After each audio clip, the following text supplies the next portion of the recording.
다니진 않습니다.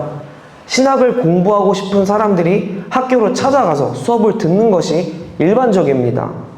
오늘 말씀을 생각해보니 이제 저희가 학생들을 좀 찾아다녀야 하지 않나라는 생각이 들긴 합니다.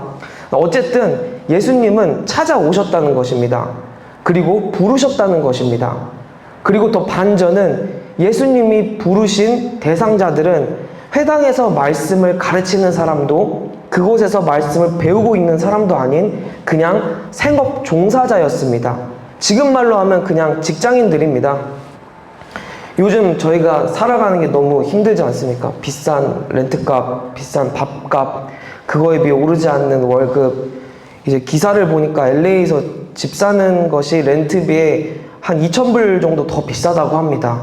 높은 금리 이자 때문에 지금 집 사는 것이 무조건 이득이 아니라고 하더라고요. 그리고 이제 100만 불이라는 금액이 기본값이라고 합니다. 100만 불짜리 집은 이제 비싼 집이 아니라 그냥 보통 집이라고 해요. 저도 언제 집을 살 수 있을지 모르겠지만 인터넷으로 집을 막 설치해보면은 좀 좋고 살만하게 보이는 곳들은 정말 비싸더라고요. 진짜 하루 벌어서 하루 살아가는 것이 지금 LA 사는 보통 시민들의 현실 아닙니까? 그래서 저는 좀 더 공감이 갔습니다. 오늘 말씀 속 제자들, 그 어부들의 삶 말입니다. 잘 버는 어부도 있고 못 버는 어부도 있을 테니 모든 어부들의 삶이 같다고 볼 수는 없겠지만 그들 중에서도 하루 벌어 하루 살아야 하는 사람들이 있었습니다. 오늘 예수님이 첫 번째로 부른 사람들은 시몬과 그 형제 안드레였습니다. 죄송합니다. 그들이 그물을 던지는 것을 보시고 예수께서 나를 따라오라, 내가 너희로 사람을 낚는 어부가 되게 하리라 하셨더니 바로 그물을 버려두고 예수님을 따라갔습니다. 두 번째로 부른 사람들은 세베대의 아들 야고보와 그의 형제 요한이었습니다. 그들도 예수님의 부름에 바로 따라 나섰는데 여기에 추가적인 내용이 붙어 있었습니다. 그것은 그 아버지 세베대를 품꾼들과 함께 배에 버려두고 예수를 따라가니라입니다. 여기서 저희가 유추해 볼 수 있는 게 있습니다. 야고보와 요한은 잘 버는 어부들이었습니다. 아버지랑 같이 일하고 품꾼들까지 배에 채용해서 일을 할 수 있는 그런 어부들이었습니다. 배가 그들 것인지 렌트를 했는지는 나와 있진 않지만 이들은 어쨌든 돈을 잘 버는 그런 류의 어부들이었습니다.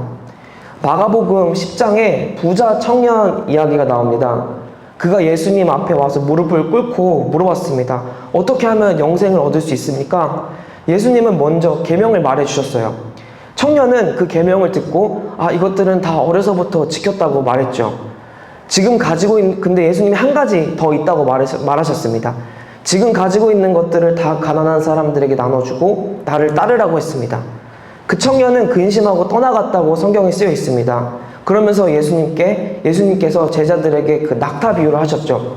낙타가 바늘기로 나오는 것이 부자가 천국에 가는 것보다 쉽다고 말했습니다. 그런데 부자뿐만 아니라 우리도 예수님이 지금 있는 거 다 버리고 지금 따라오라고 하면 어떠세요?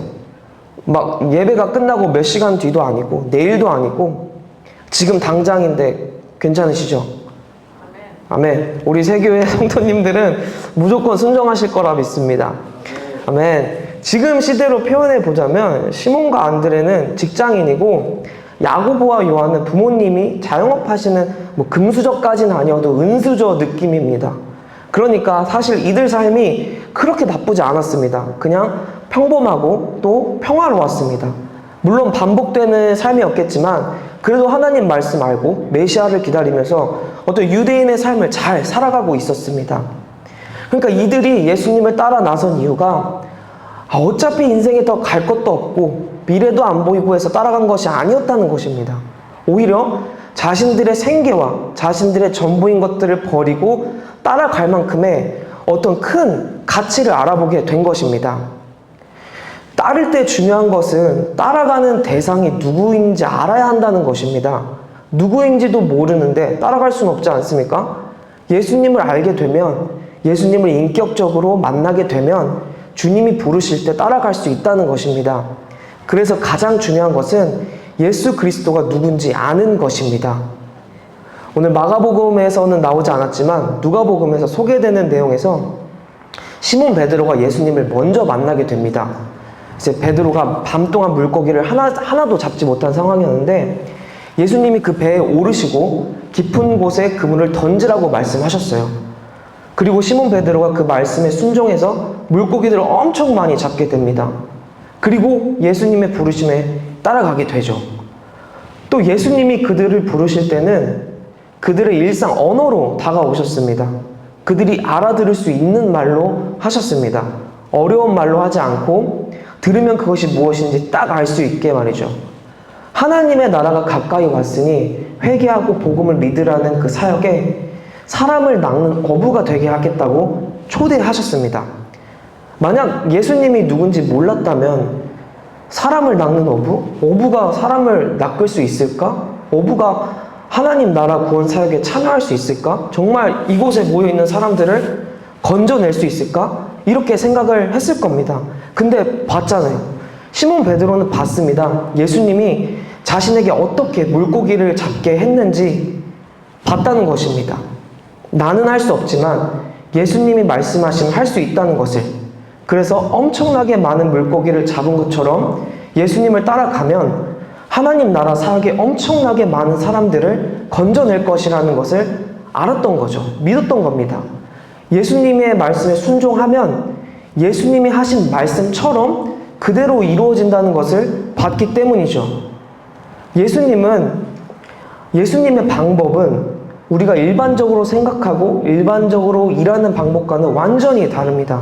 고린도전서 1장 27절 말씀에 보면 그러나 하나님께서 세상에 미련한 것들을 택하사 지혜 있는 자들을 부끄럽게 하시고 세상에 약한 것들을 택하사 강한 것들을 부끄럽게 하려 하시며, 예수님의 제자들은 대부분 어부였습니다.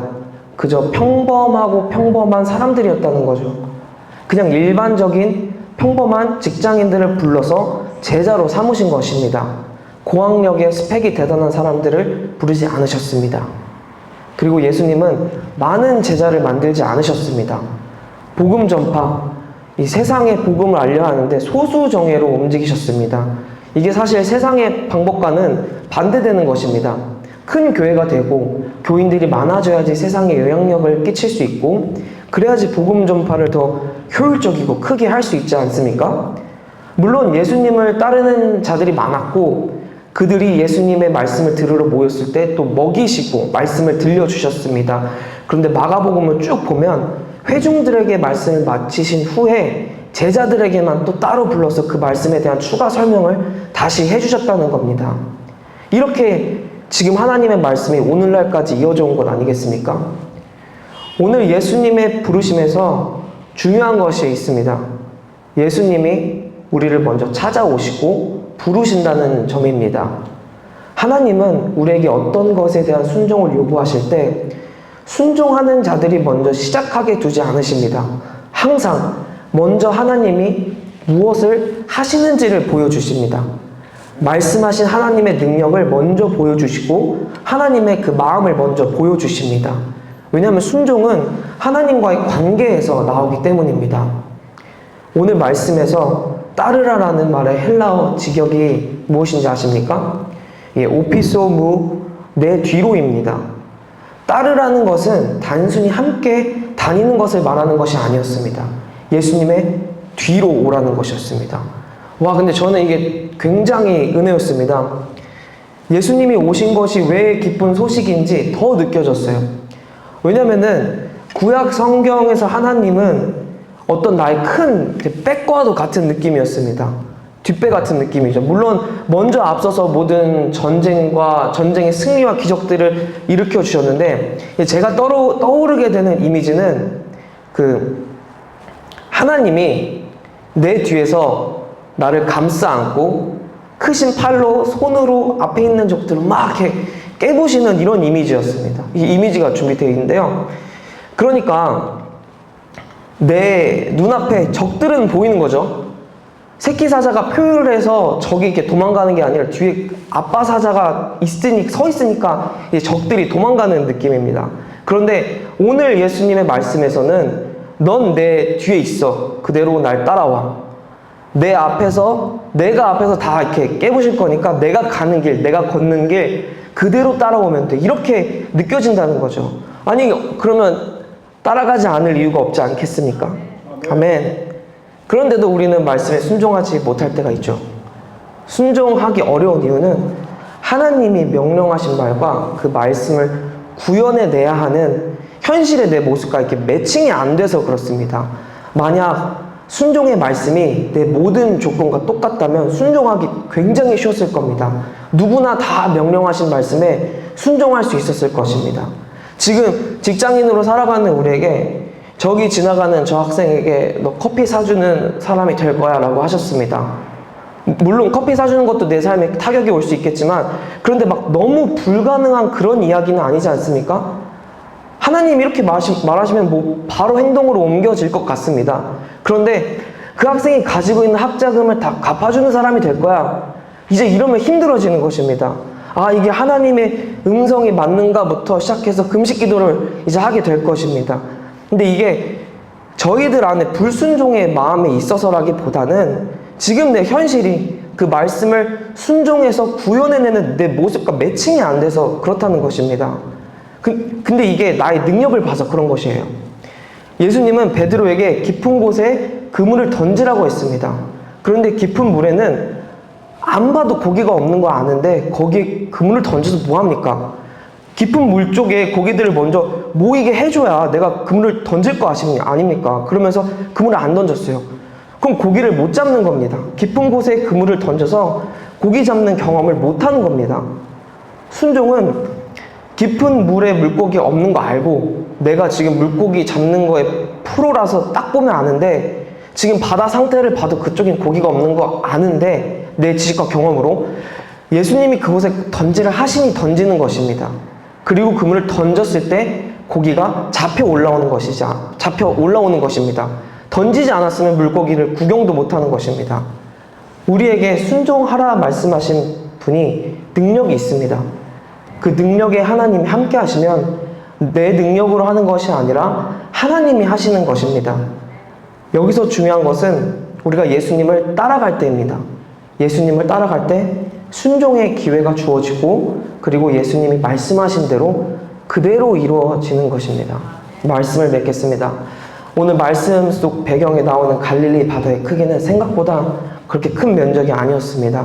찾아보니까 서울의 한 4분의 1 정도라고 하더라고요. 그리고 LA로 기준을 받으면 이제 가로는 다운타운에서 산타모니카, 그리고 산타모니카에서 LAX 정도 이렇게 면적이라고 해요. 그래서 만약 배 위에서 보면 정확히 어떤 그 맞은편 도시가 보이진 않겠지만 그 뒤로 있는 어떤 그 언덕들이나 마을들은 보였을 것입니다.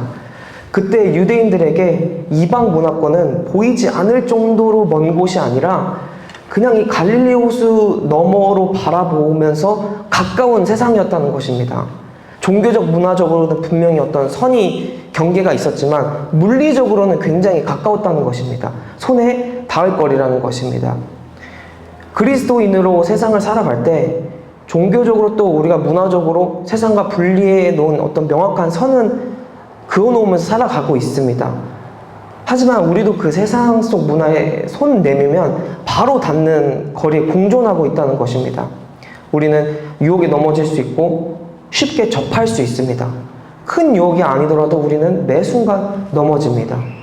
이렇게 불안정한 우리에게, 불완전한 우리에게, 그리고 너무 평범한 우리에게 예수님이 오셨습니다. 나를 따라오라. 내가 너희로 사람을 낚는 어부가 되게 하리라. 내가 나의 모습을 봤을 때 하나님의 사역에 동참할 수 있을까? 내가 뭔데? 나 아무것도 아닌데 라는 생각 들 수 있습니다. 그런데 예수님 나를 위해서 무엇을 해라가 먼저가 아니십니다. 먼저 내 뒤로 오라. 나를 따라오라입니다. 그리고 나를 부르신 그 사명을 감당하는 사람으로 만들어 주시겠다는 것입니다. 저 보시면 나를 따르라 너희로 되게 하리라. 이 안에 들어갈 말은 주님께서 우리 각 한 사람 한 사람에게 주신 소명입니다. 그리고 아직 듣지 못하셨다면 구하십시오. 들으셨다면 다시 그것이 무엇인지 기억하고 생각해 보셨으면 좋겠습니다. 저는 이 안에 무엇이 들어가든 순종할 수 있을 것 같습니다. 예수님을 따라갈 때 예수님께서 하신 말씀을 예수님께서 이루어 주시기 때문입니다. 주님이 주신 사명에 오늘 순종하는 저와 세교회 성도님들이 되길 주님의 이름으로 축원합니다. 기도하시겠습니다.